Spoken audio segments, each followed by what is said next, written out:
A Gun for Grandfather by F.M. Busby. Originally published in Future Science Fiction, Fall 1957. Narrated by Tom Trussell. "I'm not kidding you at all, Phil," Barney insisted. "I have produced a workable time machine, and I am going to use it to go back and kill my grandfather." His pale, determined face certainly showed no sign of concealed humour.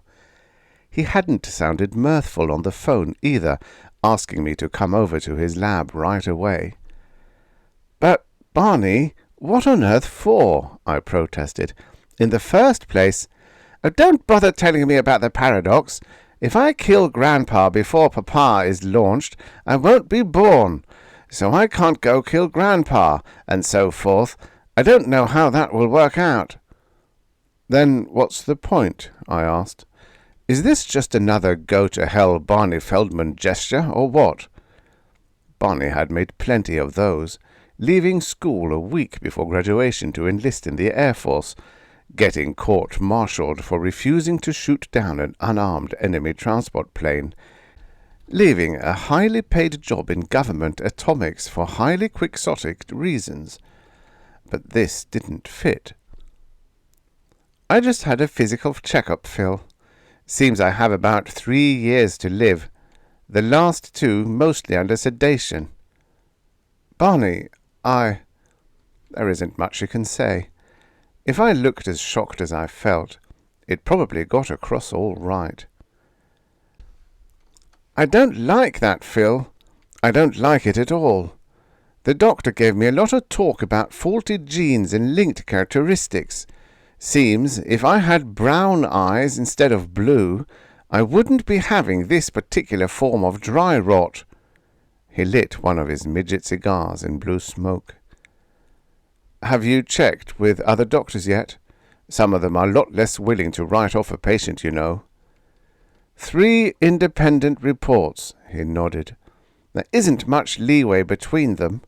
Finally, I checked back home with our old family doctor. You remember Evans?" "Sure," I confirmed. "But he must be 90 years old by now." "About 75, I think," Barney corrected. "Mostly retired, but he keeps his office open for visiting purposes, and he hands out a few pills now and then. I asked him about my father and grandfather." He scowled, his blue eyes slitting under black brows. "Phil, my grandfather died slowly and painfully. My father died slowly and painfully. Now it's come up to me, and I don't like it." "But, Barney, you can't seriously plan to wipe out 3 generations to vent your spite. I don't doubt you can do it if you want to, but it's a horrible thought." "Oh, come off it, Phil," he growled. "It's not spite. I'm merely going to erase a mistake and clear up a lot of suffering all down the line. My grandmother, my mother, my wife—" he winced. "She's pregnant, you know. They'll all marry other people with sound genes." He snarled at me. "I can take it, and my forebears already have. What I can't take is the thought of my unborn child growing up to the same damn thing." "Well, it might not be passed on, you know," I argued. "Isn't it a 50-50 chance? And mightn't they find a cure before your child grows up?" "You don't know much about genetics, I guess," he answered. "To show up in 3 straight generations, the faulty gene has to be a dominant, even though it's linked with recessive blue eyes. Not only that, it's getting worse every time. Grandpa was hurting for more than 20 years, but he could still get around. The thing took 8 years to kill Dad from the time it started bothering him. With me, it's 3 years, they say, and it's striking earlier each time." He leaned back in his chair. "I suppose, in the ordinary way, I'd just go through with it. Certainly I couldn't kill myself and the child when it's born. I couldn't do that to Wanda." "Then how can you—" "But this way," he overrode me. "With this time machine that I was going to get a Nobel Prize for, it won't hurt Wanda in the least. She won't ever have met me, and she'll probably marry that bone-headed fullback I rescued her from. Can't knock off his grandpa, though. I'll be doing the school out of the only All-American it ever had." "Barney, why bother to tell me all this?" I asked. He looked hurt. "What I mean is, if you're successful, you won't exist, so I won't ever have met you, and won't remember this because it won't have happened." "Because I don't know what will happen, Phil. If this were somebody else trying such a thing, I'd want to know about it beforehand, so as to be able to check on the results if it were possible. You and I have been friends a long time, and I want you to have the data if there is any data." He opened a desk drawer and began sorting papers.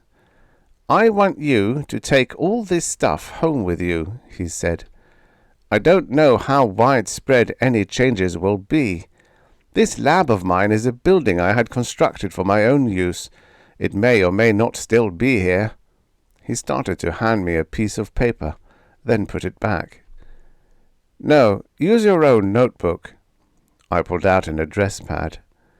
"Now write in there for you to come to this address. No, make it just the block. 1400 block on West Fremont Street, to see if there is a brick building at 1425. Write down that you're to look for a man named Barnard Feldman at that address, if it exists. Got it?" I nodded. "That may be general and detached enough to survive the collapse of causation leading to it, being as you wrote it yourself in your own notebook. Put tomorrow's date on it. Yes, I'm going tonight. And staple it on your desk calendar when you get back to your office. Then tomorrow, well, see what happens, if you can." "Sure, Barney," I agreed, uncomfortably. "How do you say goodbye to a man who is going to pull himself out by the roots? Do you wish him good luck, or just stand silent a moment with your hat held over your heart, as when the flag passes, and blow taps, maybe?"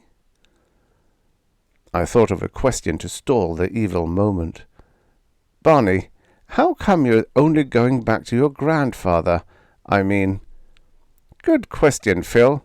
Several answers. One is, I don't know that the bad genes existed before his time. His father was killed in the Civil War, and his father lived to be 93. Obviously the gene pattern was pretty good in his generation." "How about their wives? Could the bad gene have come in that way?" "It might. I just don't have enough information. I gathered that it can be passed through either the male or female line, but only shows up in the males. But this is pretty theoretical. None of the medics knew for sure." "You said there were several reasons for picking on your grandfather. What else?" He grinned, the first sign of honest amusement since I'd arrived. "Mainly on account of because that's about as far back as the machine will take me," he chuckled. "The past is pretty darn solid, Phil. It's a little like a compost pile, fairly soft near the surface, but hard-packed further down, with all that time piled on top of it. Don't work too close with that analogy, though. It's rough enough to draw blood if it slips in your hand." "You're beginning to sound more like Barney," I commented, which was a mistake. He went serious again. "Yes, I always shape up when I have work to do.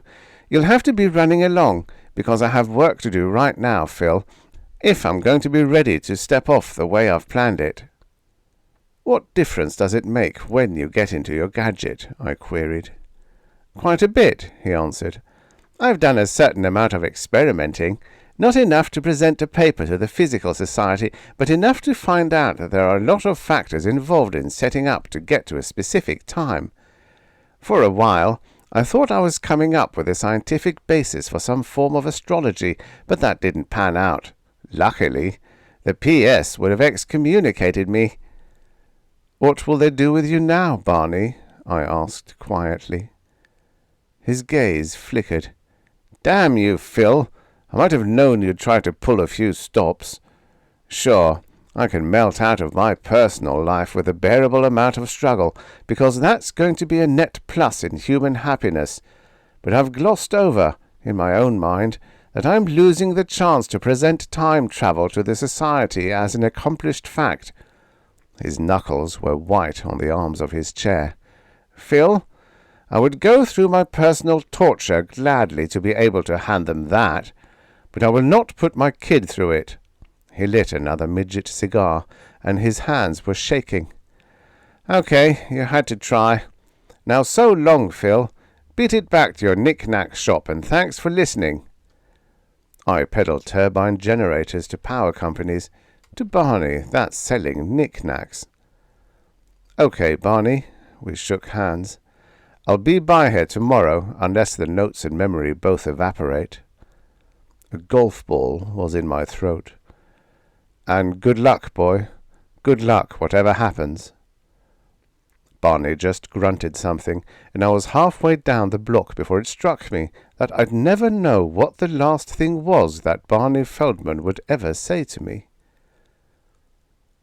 I wasn't much good for business the rest of the day, or at home either. Doreen became quite irritated by the way I'd stare at her and then have no idea of what she'd been saying. When I wasn't bending a fixed gaze on her, it was at one of the kids, Laura or Timmy. Finally, Doreen waved her hand back and forth in front of my face. "Come out of it, Phil," she urged. "What's eating on you tonight, anyway?" I couldn't tell her. It wouldn't have made sense, and would have made her feel badly.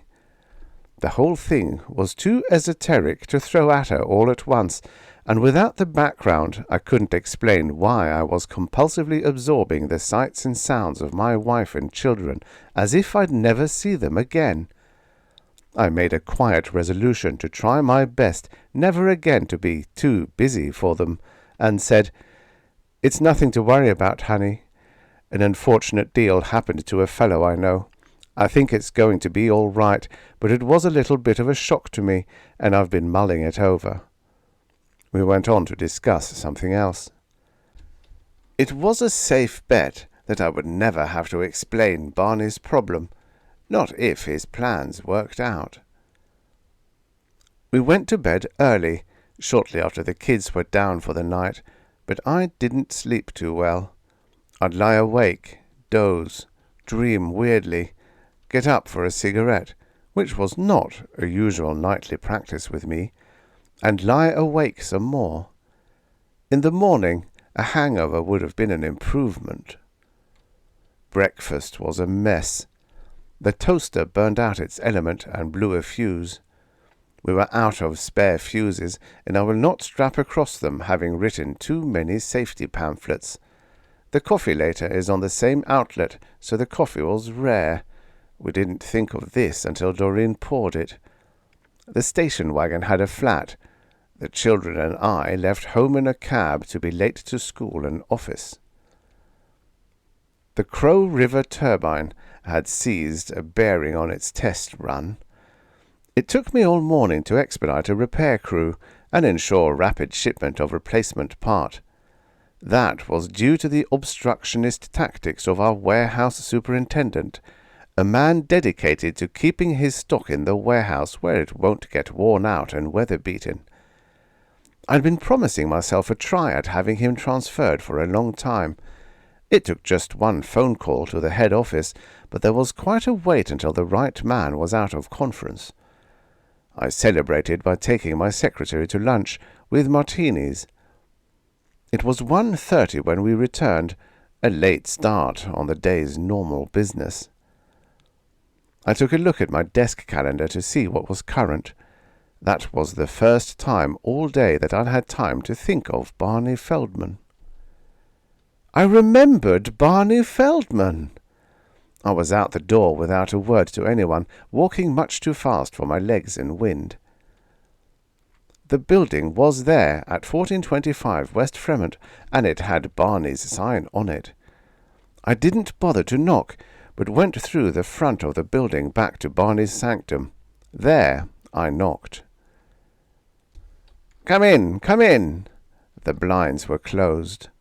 With only a desk lamp on, the room was dim. Barney, I saw in the light from the hall before I closed the door, was slouched back in his chair, eyes closed, with a half-filled glass in his hand, matching the half-emptied bottle on the desk. "Barney!" "The same," he drawled. He sat up and looked at me. "No, not the same, Phil. Not exactly." He wasn't drunk, just a little high. "What happened, Barney?" I gasped. "Did you change your mind?" "Did I change my—" He broke off, laughing until he choked a little and coughed it out. "Yes, you might say I changed my mind. Yes, you might." He started to laugh again, and I got sore. "Damn it, Feldman," I blurted. "I don't know what you think is so funny. I've been sweating you out ever since you told me that sob story. Is that what's so funny? Was this a rib? If it was, I think I'll just—" I had him by the shirt front and was taking aim when he recovered his voice. "No, Phil," he gulped. "No rib. Wait a minute now, I'll tell you. It's a little hazy yesterday. I mean, your yesterday." "My yesterday?" It still came up blank. "Yes, your old yesterday. It's getting kind of hazy now alongside my new one. The change seems to propagate slowly. I don't have it figured out at all." "What happened?" I yelled. "Did you go back and kill your grandfather?" "I went back and shook his hand," Barney said seriously. I just stared. "Last night I was looking through a lot of old papers," Barney continued. "It seemed to me that I ought to put things in order a little. Don't ask me why. It seemed the thing to do. Among other things, I found Grandpa's diary." He held up the bottle and an empty glass. I nodded, and he poured me one. A taste of it helped. "When my grandfather was 30 years old, he came down out of the logging country with a stake. He came down to farming territory right around where we grew up. It's city now.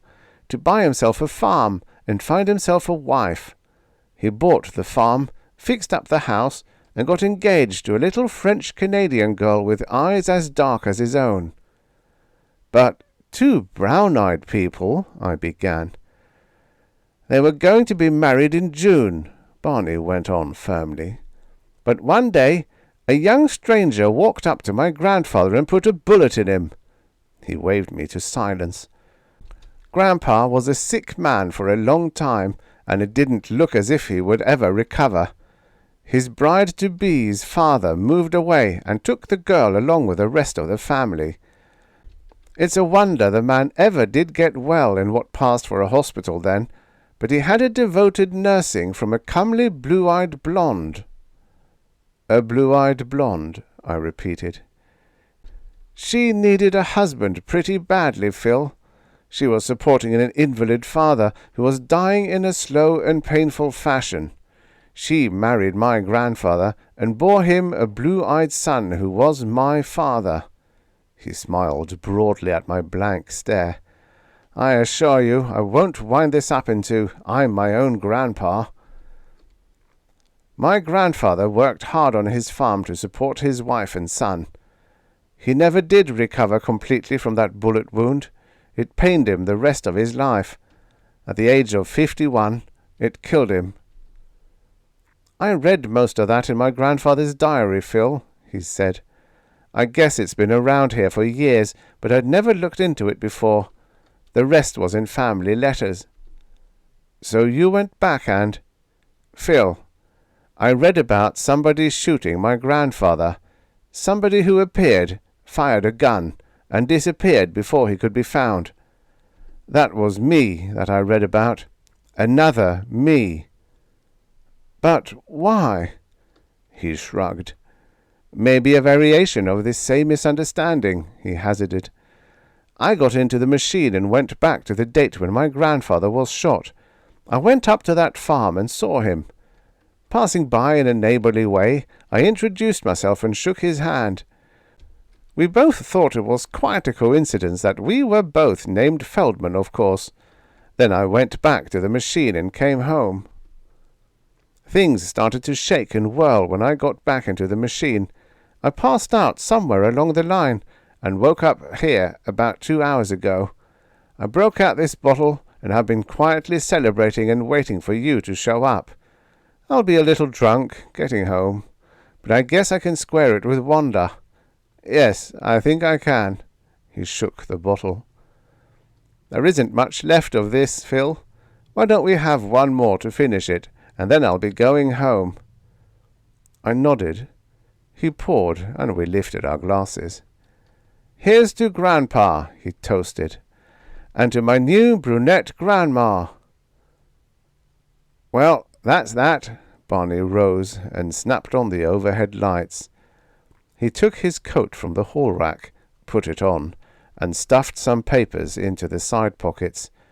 Turning to me, he said, Let's go, Phil. There wasn't the sign of a shadow in his clear brown eyes. The end. Subscribe for your daily stories or futures past. Before all these stories will be lost in time, like tears in rain.